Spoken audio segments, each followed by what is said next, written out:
नास्तिक लोग हैं, अन्यान्य वर्ग के लोग हैं, हर जाति में सुदामा बन सकता है। भाई अपनी इंद्रियों का दमन करने वाला ये सुदामा है। और जब आप सुदामा बन जाओगे तो तुम्हारी बुद्धि कैसी बन जाएगी? सुशीला।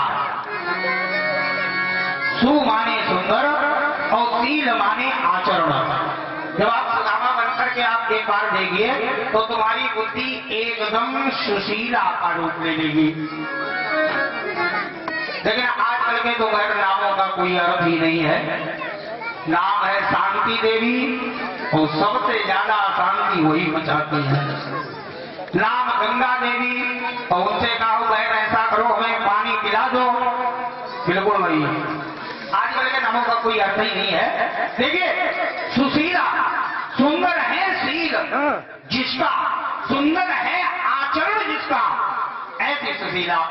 और कथानक रूप में अगर आप चलोगे तो भक्तों सुदामा जी हैं, सुशीला हैं, दोनों लोग बड़े प्रेम से रहते हैं, गृहस्थी धर्म का पालन करते हैं। सुशीला एक पतिव्रता स्त्री है, कभी सुदामा से कोई भी चाहना नहीं की।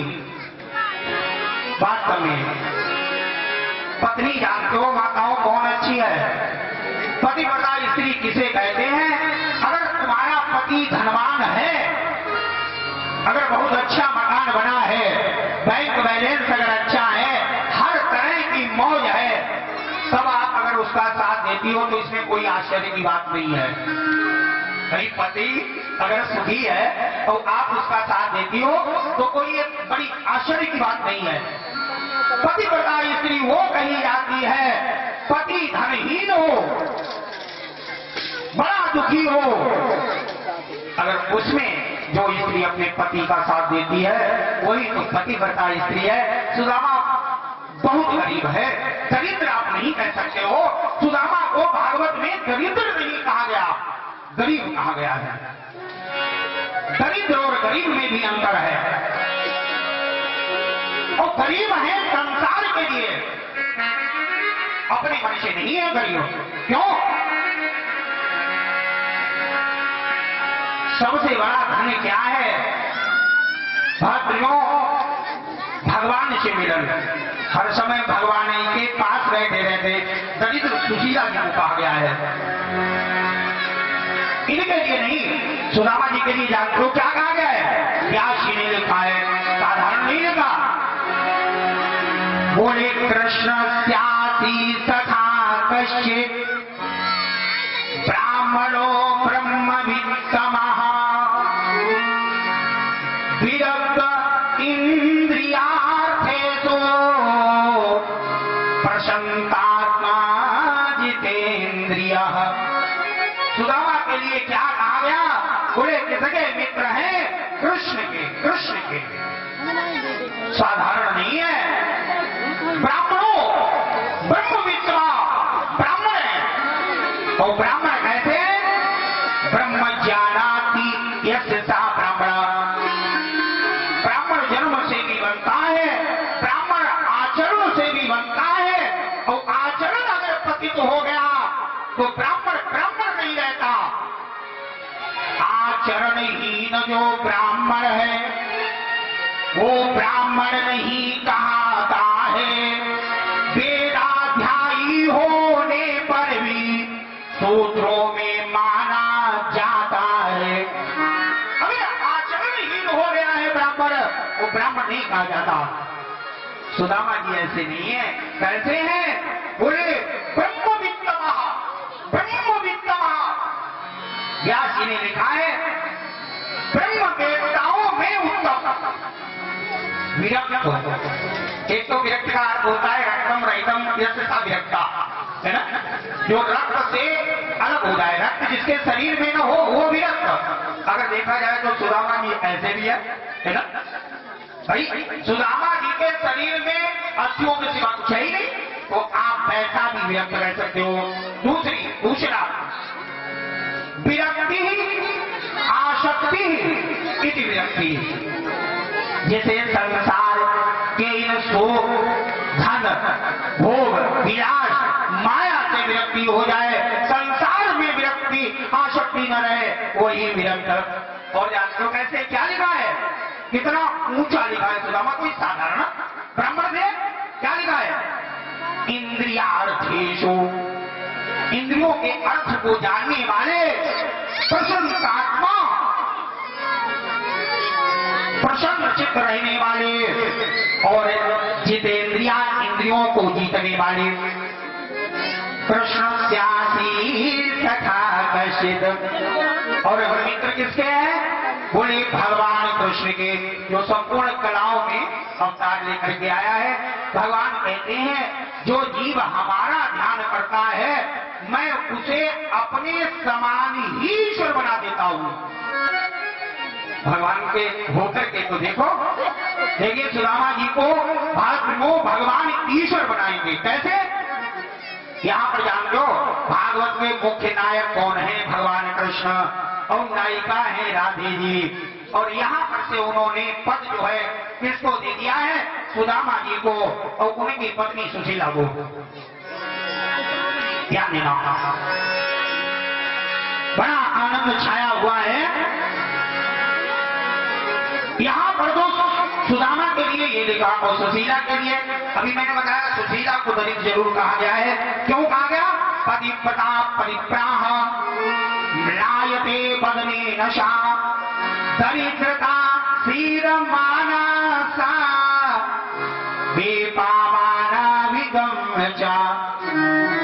इनको दरिद्र इसलिए कहा गया कि जब सुदामा जी चले हैं तो इन्होंने एक ही बात कह दी थी, जाओ जाकर के कन्हैया के यहाँ चला जाना, और कन्हैया जो है उसकी हजारों आंखें हैं, वो देख करके तुम्हें लड़ा भर करके सोना दे देगा। इतने में ही दरिद्र भक्त व्यासी ने लिख दिया। बड़ा आनंद छा रहा है, गरीब हैं क्यों, कारण है भगवान से दरिद्रता ही सुदामा जी ने मांग ली। दो लोगों ने दरिद्रता मांगी थी, किसने, एक तो हस्तिनापुर से जब भगवान चले हैं तो मैया कुंती ने कहा, कुंती से प्रभु ने कहा हुआ कुछ मांग लो। बोले अगर देना चाहता है तो हमें दरिद्रता दे दे, हमें दुख दे दे। और एक जब सांदीपन महाराज के यहाँ से चले हैं भगवान कृष्ण, तो सुदामा जी से कहने लगे, मित्र अब चलने का समय है, हम लोग अलग होने वाले हैं। सुदामा जी की आंखें भीनी हो गई। मालिक की ऐसी बात को सुन करके बोले तू जाने वाला है, बोले हाँ मांग ले मित्र, आज दुनिया का यश मांग ले, दुनिया का ऐश्वर्य मांग ले, आज मैं तुझे सब कुछ दे दूंगा। सुदामा जी ने कहा नहीं, मुझे दुनिया का यश नहीं चाहिए, मुझे दुनिया का ऐश्वर्य नहीं चाहिए, अगर दे सकता है तो कन्हैया मुझे दरिद्रता दे दे, गरीबत दे दे, दुख दे दे। भगवान ने कहा मैं तुझे दरिद्र नहीं कह सकता, दरिद्र नहीं बना सकता, अब गरीबत तू मांग रहा है, दुख, तो जा, लेकिन फिर भी याद रखना अगर कभी तुझे मेरी याद आए तो एक बार मेरे पास जरूर आना। ये दुख क्यों मांगा, दुख इसलिए मांगा है क्योंकि भगवान ज्यादातर किसमें याद आता है, दुखी जब आदमी होता है। अब ये हमारी मानसिकताएं हैं, अगर सुख आता है तो भगवान को भूल जाते हैं, या कोई अगर ऐश्वर्य हमारे पास आ जाता है तो क्या सोचते हैं ये सब हमने किया है। और अगर कोई चीज बिगड़ जाती है तो हम लोग दोष किसे देते हैं, परमात्मा को। जहां हमने अपने ताऊ जी के श्री एकाक्षानंद संस्कृत महाविद्यालय से 15 वर्ष वहां पर रहकर के शिक्षा को मैंने गुरुकुल में प्राप्त किया, तो वही एक हमारे ताऊ जी के शिष्य है, कढ़ाई रोड पर ठाकुर साहब है, बहुत पैसे वाले हैं, तो वो 7 मंजिल की एक कोठी उन्होंने बनवाई बड़ी अच्छी, करोड़ों रुपए लगा करके। तो एक बार मैं गया तो मैंने कहा सेठ जी तुम्हारी कोठी जो है बड़ी बढ़िया है। जानते हो क्या बोले, महाराज तुम तो 2-3 घंटे बोल करके फ्री का पैसा लेते हो। बड़े हंसने वाले थे सेठ जी, थे ठाकुर, लेकिन सेठ जी उन्हें लोग कहते थे क्योंकि व्यापार का काम था। बोले महाराज ये खून पसीने की कमाई है। तो हमने कहा भाई खून पसीना तुम्हारा बड़ा अच्छा है, बड़ी अच्छी बिल्डिंग बन गई। तब तक दृष्टि पड़ी कि 7वीं मंजिल से एक कंगूरा लगवाया था, वो हवा में किसी तरह टूट करके नीचे जो है झुक गया। तो मैंने कहा सेठ जी तुम्हारा ये कंगूरा जो है ये थोड़ा टेढ़ा दिखाई पड़ता है। जानते हो क्या बोले? क्या बताओ गुरुदेव, ये सब प्रभु की इच्छा है।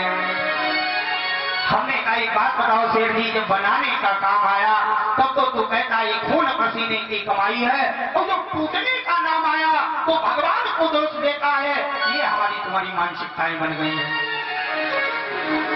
अभी हमारे तुम्हारे शरीर में कोई व्याधि ना हो, मस्त घूमते रहोगे, अपने कार्य करते रहोगे, भगवान का नाम नहीं लोगे, और अभी एक फुंसी निकल आ गई, फिर देखो 4 पाई डाले, हे भगवान कैसे इसे सही कर दो। इसलिए दुख मांगा, बड़े आनंद से रह रहे हैं, लेकिन जानते हो व्याकुलता तब हो गई जब एक दिन जो है लगभग 10 दिन हो गए और अन्न का दाना जब जिहुआ पर नहीं गया तो वह व्याकुलता बढ़ गई।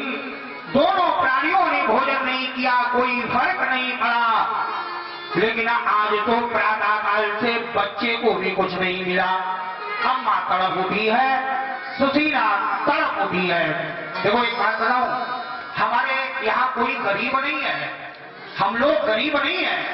अगर देखा जाए तो अपने गांव में कोई गरीब नहीं है। अगर कभी गरीबत सताए तो एक बार आप दृष्टि जरूर डालना हमारे सुदामा महाराज की जिंदगी पर।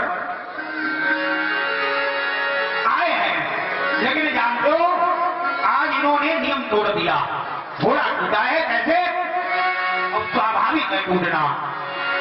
जाए से मान जाए, लड़ाए से पुत्र जाए, और भूख से मर्यादा जाए, पाप जाए गंग के नहाए से। बोले भूख से मर्यादा चली जाया करती है। आज जब ज्यादा व्याकुल हो गया परिवार तो नियम बदल दिया। 5 या 7 घर में जो जाते थे भातृओं आज घर बढ़ा दिए। लेकिन जो लोग ये कहते हैं कि सुदामा जी ने भीख मांगी, ये बिल्कुल गलत है। मैंने बड़े बारीकी से भागवत को पढ़ा है, आपके अन्यान्य पुराण भी हमारे पास रखे हुए हैं, हमने उनको भी पढ़ा है। लेकिन कहीं पर यह नहीं आया है कि सुदामा जी ने भीख मांगी, क्योंकि सुदामा एक ब्राह्मण है, ब्रह्म ज्ञानाद्य यशसा ब्राह्मण, और ब्राह्मण होकर के कभी भीख नहीं मांग सकता, नहीं मांग सकता। ब्राह्मण दान का अधिकारी है, दान लेने का अधिकारी है, लेकिन भीख मांगने का अधिकारी नहीं है। अभी मैं आपको बताऊंगा आगे चल करके कि सुदामा जी क्या भीख कही गई तो कौन सी भी ध्यान देना। सुदामा जी ने आज नियम तोड़ दिया। शाम के समय पहुंचे हैं, और जैसे ही पहुंचे हैं देखो यहाँ पर माताओं को ज्ञान मिलता है। और क्या ज्ञान मिलता है? पति तुम्हारा बाहर से आवे। अगर पति तुम्हारा बाहर से चल कर के आए तो एकदम आप ऐसे मत टूट पड़ो, भाई पता नहीं बाजार में किन किन परिस्थितियों से लड़ कर के आ रहा है। और जैसे ही दरवाजे पर पहुंचे एकदम तुम बोल बड़ी एक बात बताओ, जो हल्दी मंगाई थी ले आए, मिर्चा मंगाया था ले आए, नमक मंगाया था ले आए। माताओं हम नहीं जानते हैं तुम्हारी पीठ की कुटाई हो जाए। पता नहीं कहां से झगड़ करके आ रहे हैं, क्या परिस्थितियां है। पहले आप ये देख लो हमारे पति कहीं जो है कोई दिमाग में उलझन तो नहीं है। सुशीला से जान लीजिए, सुशीला ने देखा है 10 दिन हो गए अन्न का दाना नहीं गया, क्या हालत होगी। लेकिन सुशीला ने धैर्य रखा। आइए प्रभु बैठिए, ठंडी ठंडी हवा दी है, एक लोटे में जल पिलाया। और जो सुदामा जी एकदम नॉर्मल से हो गए हैं, 10-15 मिनट की इधर उधर की बातें करती रही और फिर धीरे से कहा है, प्रभु कुछ मिला? इतनी बात जैसे ही कही है तो सुदामा जी अश्रुपात होने लगा और कहने लगे हैं, सुदामा सुशीले, आज जीवन का मैंने नियम तोड़ दिया। 5 या 7 घर जो जाते थे आज मैंने 10 तक बढ़ा दिए। ब्राह्मण के 6 कर्म है, वेद पढ़ना, वेद पढ़ाना, यज्ञ करना, यज्ञ कराना, दान लेना और दान देना।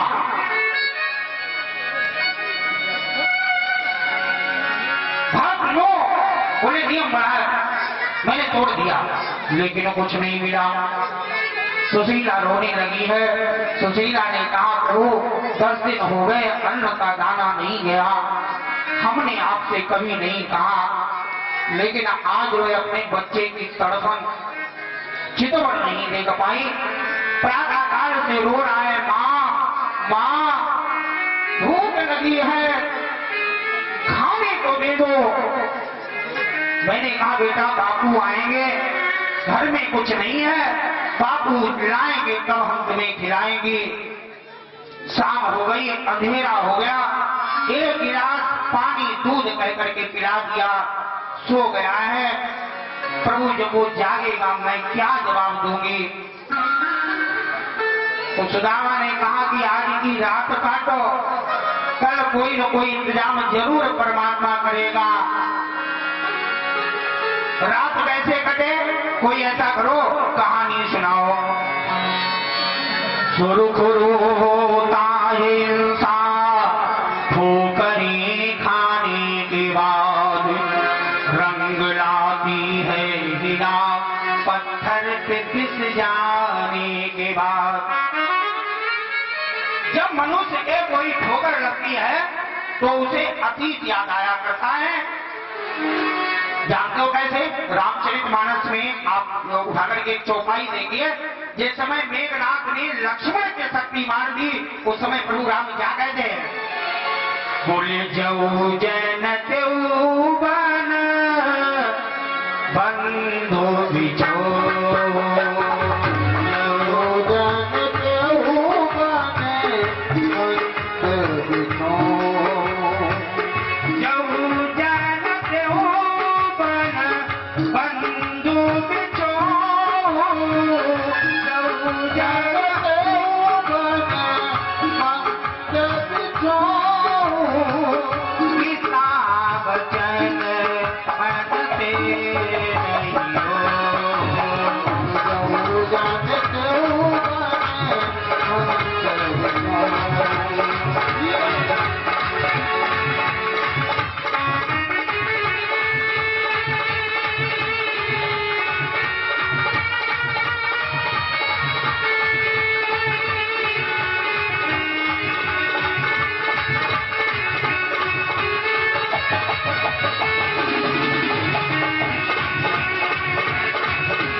वो बोले पिता वचन मनते हो। इसके 2 अर्थ है, पिता वचन मनते हो नहीं हो। पिताजी ने कहा था वन तुम जाओ, वो शब्द जानकी के लिए भी आया है और वो शब्द लक्ष्मण के लिए भी आया है। बोले मैं पिता का वचन नहीं मानता। पिता ने कहा था अगर वो मान लिया होता, इनको न ले आते तो शायद हमारा भाइयों का बिछोड़ नहीं होता। दूसरी बात ये इन्हें बचपन की याद आई है। मुख्य बात जानते हो क्या है और कौन सी याद आई है? जब प्रभु राम लक्ष्मण ये छोटे छोटे बालक थे, लंका का राजा रावण और उनके पिता विश्वशर्मा ज्योतिष के प्रकांड विद्वान वो आए हैं और आकर के राम की हस्तरेखा देखने लगे। देखा है क्या? बोले राम के हाथों में रावण की मृत्यु है। हाथ छूट गया। पास में लक्ष्मण खड़े हुए हैं। लक्ष्मण की जिस समय रेखा देखी है मेघनाथ की मृत्यु, विश्व सर्वा ने विचार किया यहाँ तो पूरी वंशनाटी है, आगे देखने की हिम्मत नहीं पड़ी। वो पत्रा बगल में दबाया, कहां पहुंचा लंका में। रावण सिंहासन पर बैठा हुआ था। रावण से कहा है रावण मैं तेरी मृत्यु को देख करके आया हूं। रावण ने कहा मैं मृत्युंजय हूं, तुम मेरी मृत्यु को कहां से देख करके आए हो। मेघनाथ से कहा मैं तेरी भी मृत्यु को देख करके आया हूं। मेघनाथ धर्मदल का नेता है। रामायण में 3 धर्मदल के नेता है, एक तो मेघनाथ, एक लक्ष्मण और एक हनुमंतलाल। मेघनाथ ने कहा ये बात बताओ कितने बड़े हैं वो बच्चे।